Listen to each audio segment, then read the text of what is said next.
2014 মে মাসে দেশ শুনেছিল আছে দিনের রূপকথা, আর 2026 মে মাসে খোদ প্রধানমন্ত্রীর মুখে শুনছেন খারাপ দিন এসে গেছে, তাই সোনা কেনা আর বিদেশে যাওয়া বন্ধ করুন।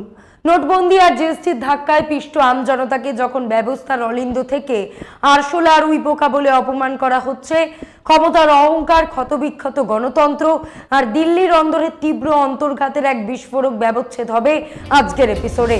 নমস্কার, আমি মধুরিমা ভৌমিক, আলো দৈনিক সংবাদ অনলাইনে আপনারা দেখছেন। সত্যি আসলে বেদনাদায়ক। ইতিহাসের এক অদ্ভুত পরিহাস দেখুন। 2014 সালের মে মাসে বলা হয়েছিল আচ্ছে দিন আনেওয়ালা হ্যাঁ, আর 2026 সালের এই মে মাসে দাঁড়িয়েই খোদ প্রধানমন্ত্রী বলছেন খারাপ দিন এসে গেছে। এই খারাপ দিনে আপনার করণীয় কি? সোনা কেনা কমিয়ে দিন, পারলে 1 বছরের জন্য বন্ধই করে দিন, বিদেশে ঘুরতে যাওয়া বন্ধ করুন, আর তেল বাঁচাতে বেশি করে লোকাল বাস, মেট্রোর মতন পাবলিক ট্রান্সপোর্টে যাতায়াত শুরু করুন, চাষে ইউরিয়া কম ব্যবহার করুন। সাধারণ মানুষের চরম দুর্দশার মধ্যে দাঁড়িয়ে এই ধরনের পরামর্শ আসলে কাটা ঘায়ে নুনের ছিটে দেওয়ার মতোই অপমানজনক। 12 বছরের ক্ষমতার শাসনের খতিয়ান যদি ক্ষমতার শীর্ষে বসা ব্যক্তিটি সির্ফ কয়েক সেকেন্ডের একটা বাক্যে এইভাবে তুলে ধরেন, তবে তো প্রশ্ন ওঠাটাই স্বাভাবিক। গত 12 বছর ধরে দেশের আমজনতার সাথে রাষ্ট্রীয় ইকোসিস্টেমের মধ্যে যে রাজনৈতিক হানিমুনের গল্প সাজানো হয়েছিল, তার অক্সিজেন কি তবে এবার ফুরিয়ে এলো? গত 12 বছরের শাসনে আদরণীয় মোদিজি দেশকে এক চরম অসহায়তার দিকে ঠেলে দিতে কোনো খামতি রাখেননি। নোটবন্দি, জিএসটি, তারপর সেই অপরিকল্পিত কোভিড লকডাউন, একটার পর একটা ধাক্কায় সাধারণ মানুষের কোমর আজ ভেঙে গেছে। মানুষ যখন স্রেফ দুমুঠো অন্নের জোগাড় করতে হিমশিম খাচ্ছে, ঠিক তখনই প্রধানমন্ত্রী একদিকে পিঠে মারছেন মূল্যস্ফীতির চাবুক, আর অন্যদিকে মুখে দিচ্ছেন সস্তার জ্ঞান। আচ্ছা, সরকার তো মারছেই, কিন্তু দেশের আমজনতা যদি একটু স্বস্তির জন্য বিচার ব্যবস্থার দিকে তাকায়, তাহলে কি হবে? তাহলে সেটা হবে মস্ত বড় ভুল। কারণ দেশের সর্বোচ্চ আদালত থেকে বেকার যুবকদের যোগ্যতা নিয়ে আরশোলার মতন মন্তব্য ধেয়ে এসেছে। আর আপনি যদি এই সিস্টেমের বিরুদ্ধে একটুও বিদ্রোহের সুর তোলেন, তবে আপনার কপালে জুটবে পরজীবীর তকমা। মিথ্যে নয়, গত 15ই মে স্বয়ং প্রধান বিচারপতি সূর্যকান্ত সুপ্রিম কোর্টে এই মন্তব্য করেছেন। তিনি কি বলেছেন? তিনি মন্তব্য করেছেন, সমাজে এমন কিছু পরজীবী আছে যারা গোটা ব্যবস্থার উপর আঘাত হানছে। বেকার যুবকরা অনেকটা আরশোলার মতন, যারা কোথাও কাজ না পেয়ে কেউ সংবাদ মাধ্যমে ঢুকছে, কেউ সোশ্যাল মিডিয়ায় যাচ্ছে, কেউ বা আরটিআই কর্মী বা সমাজকর্মী সেজে সবাইকে আক্রমণ করছে। আদালত কক্ষের এই মুখের কথা বাইরে আসতেই দেশ জুড়ে তীব্র ক্ষোভ আর পুঞ্জীভূত অসন্তোষ আছড়ে পড়ে সোশ্যাল মিডিয়ায়। আরজেডি সাংসদ মনোজ ঝা খোদ প্রধান বিচারপতিকে একটি খোলা চিঠি লেখেন। অত্যন্ত মার্জিত কিন্তু কড়া ভাষায় তিনি লেখেন, আপনার মুখে আরশোলা বা পরজীবীর মতন শব্দ দেশের অজস্র নাগরিকের মতন আমাকেও গভীরভাবে বিচলিত করেছে। একটি সাংবিধানিক গণতন্ত্রের প্রধান বিচারপতি যখন দেশের বেকার যুবক, আরটিআই কর্মী বা ভিন্নমত পোষণকারীদের এই ভাষায় দাগিয়ে দেন, তখন তার ব্যক্তিগত ক্ষোভের জায়গায় থাকে না, তা আমাদের গণতন্ত্রের মূল আত্মা আর সাংবিধানিক সংস্কৃতিকে আঘাত করে। অবশ্য ড্যামেজ কন্ট্রোল নিয়ে পরদিন প্রধান বিচারপতি নিজেই ময়দানে নামেন। বিবৃতি জারি করে তিনি স্পষ্ট করে দেন, তার মৌখিক বক্তব্যকে ভুলভাবে এবং বিকৃত করে পেশ করা হয়েছে। তিনি খোলসা করে বলেন, আমি বেকার যুবকদের লক্ষ্য করে কিছু বলিনি, আমার মন্তব্যের ভুল ব্যাখ্যা করা হয়েছে। আমার নিশানা ছিল তারা যারা জাল এবং ভুয়ো ডিগ্রি নিয়ে ওকালতির মতন মহান পেশায় ঢুকে পড়েছে। এই জালিয়াতির কারবারিরাই আজ মিডিয়া বা সোশ্যাল মিডিয়ার নানান জায়গায় ছদ্মবেশে ঘুরছে। এরাই সমাজের আসল পরজীবী। তরুণ প্রজন্মের মান ভঞ্জন করতে গিয়ে তিনি আরো বলেন, ভারতের প্রতিটি যুবক তাকে অনুপ্রাণিত করে এবং তিনি তাদের উন্নত ভারতের আসল স্তম্ভ হিসেবেই দেখেন। কিন্তু দেশের প্রধানমন্ত্রী তিনি তো কোনো বিতর্কেই কখনো নিজের ভুল স্বীকার করা বা জবাব দেওয়ার প্রয়োজনটুকুও মনে করেন না। তার জামানায় আমজনতাকে যতই অপমান করা হোক, যুব সমাজ কর্মসংস্থান না পেয়ে যতই রাস্তায় ঘুরে মরুক, তিনি নীরব বা আত্মমুগ্ধতার সাগরে ভাসছেন। এটাই নতুন ভারতের আসল ট্র্যাজেডি।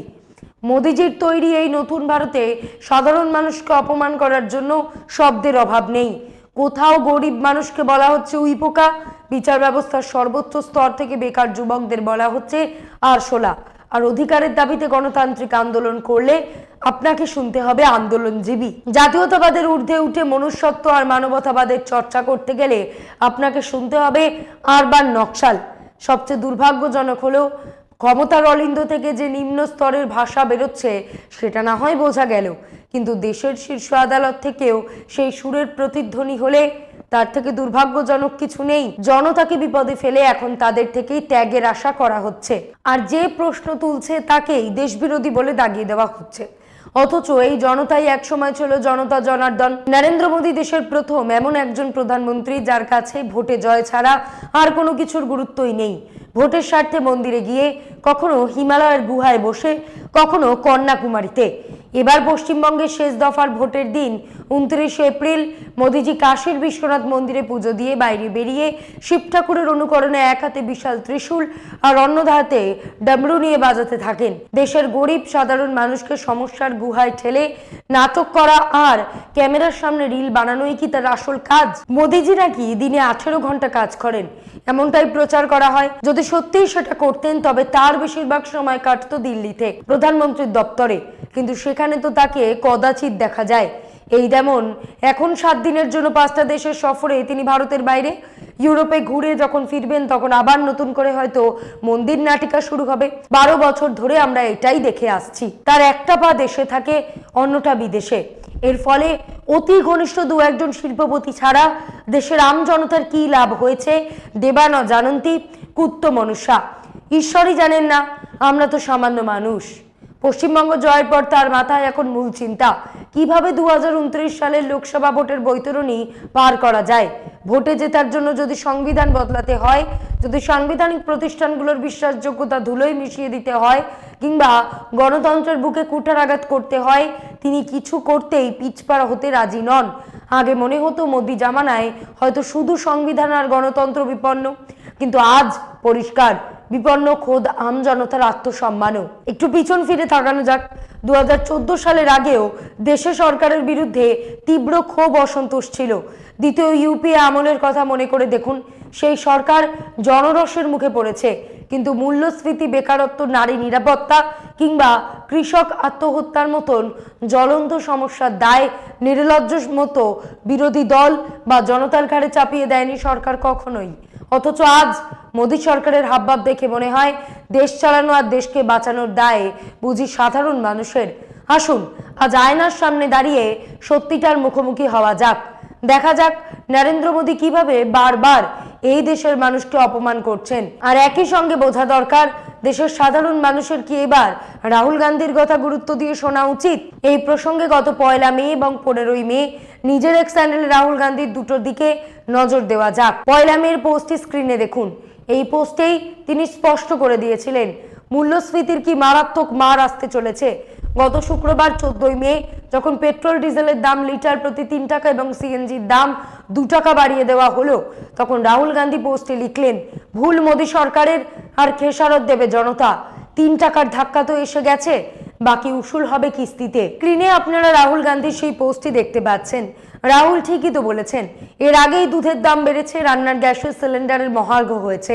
চারপাশ থেকে মূল্যস্ফীতি আজ সাধারণ মানুষকে গ্রাস করছে। বড়লোকদের এতে কিচ্ছু আসে যায় না, মরছে শুধু মধ্যবিত্ত আর গরিব মানুষ।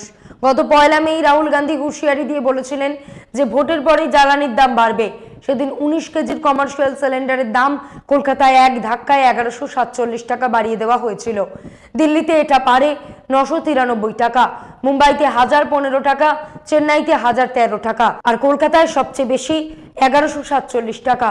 কলকাতায় বাণিজ্যিক সিলিন্ডারের দাম পৌঁছেছে প্রায় 3355 টাকা। একদিনে এটাই ছিল ইতিহাসের অন্যতম বড় মূল্য বৃদ্ধি। রাহুল গান্ধী সেদিন স্পষ্ট ভাষায় বলেছিলেন, এই মূল্য বৃদ্ধি নির্বাচনী বিল, অর্থাৎ ভোটের সময় যে দেদার খরচ সরকার করেছে এখন তারই বিল মেটাতে হচ্ছে আম জনতাকে। পরিসংখ্যানের দিকে একটু তাকান। ফেব্রুয়ারি থেকে মে এই মাত্র 3 মাসে 19 কেজি সিলিন্ডারের দাম বেড়েছে 1380 টাকা, অর্থাৎ মাত্র 90 দিনে 81% মূল্য বৃদ্ধি। আর এর সরাসরি প্রভাব পড়েছে আমার আপনার রোজকার খাবারের থালায়। প্রথম আঘাতটা এলো গ্যাসে, আর ঠিক তারপরের ধাক্কাটা লাগতে শুরু করেছে পেট্রোল ডিজেলে। বন্ধুরা, রাহুল গান্ধী কিন্তু কোনো জ্যোতিষী নন যে গ্রহ নক্ষত্র দেখে কোষ্ঠী বিচার করে ভবিষ্যৎ বলে দিচ্ছেন। আসলে রাহুল গান্ধী আজ যে সত্যিগুলো তুলে ধরছেন দেশের প্রধানমন্ত্রী হিসেবে নরেন্দ্র মোদীর, সেগুলো অনেক আগে ভাগেই দেশবাসীকে জানানো উচিত ছিল।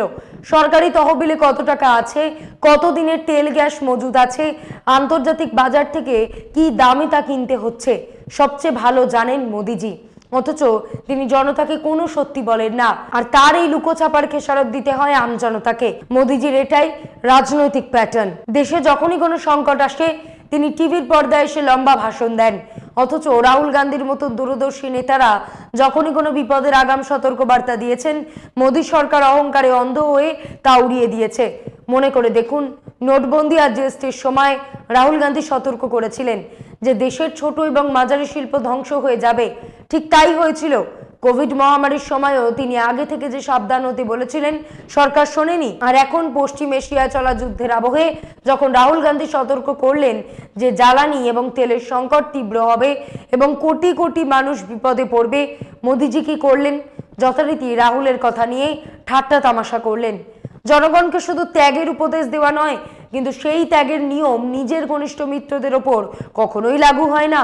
বিরোধী দল, দেশের ছাত্র বা আন্দোলনকারী কৃষক যেই প্রশ্ন তুলুক না কেন, মোদিজি কখনো জবাব দেন না।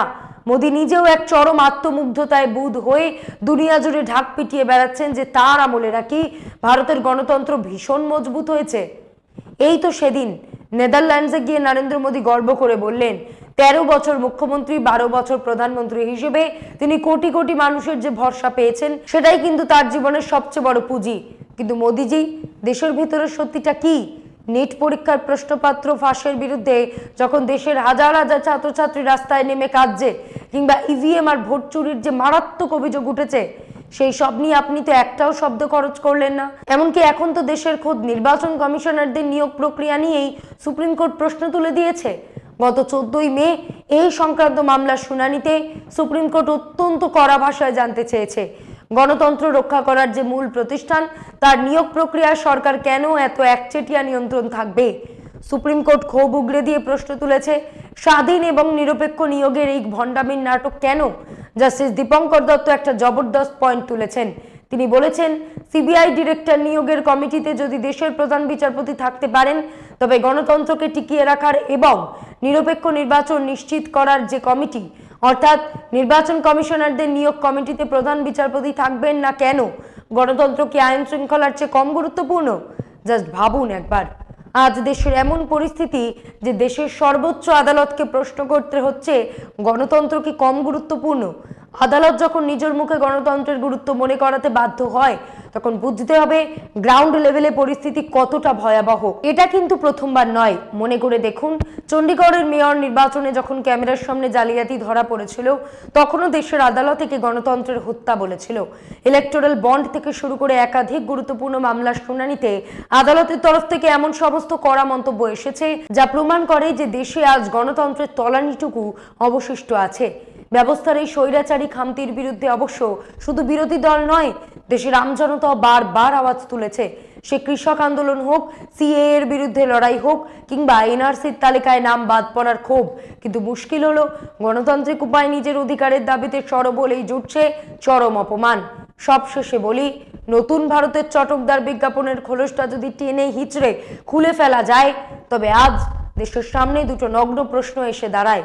প্রথম প্রশ্ন, যে দেশের কোটি কোটি বেকার যুবক একটু কাজ চাইতে গেলে আরশোলার মতন অপবাদ জোটে, আর অধিকারের কথা বললে তকমা মেলে দেশ বিরোধীর, সেখানে 12 বছর শাসনের পর খোদ প্রধানমন্ত্রীর মুখে খারাপ দিন এসে গেছে শুনেও আমরা আর কতদিন হাত গুটিয়ে স্রেফ ত্যাগের নামে প্রতারিত হব? দ্বিতীয় প্রশ্ন, 12 বছরের হানিমুন শেষ, অক্সিজেন সিলিন্ডার এখন পুরোপুরি খালি, দেশ চালানো আর দেশ বাঁচানোর দায়িত্ব যদি শেষমেশ এই লাঞ্ছিত জনতার ঘাড়েই বর্তায়, তবে কোটি কোটি টাকার ট্যাক্স উসুল করে এয়ার ইন্ডিয়ার বিমানে দুনিয়া ঘুরে বেড়ানোর এই রাজকীয় বিলাসিতা কার স্বার্থে?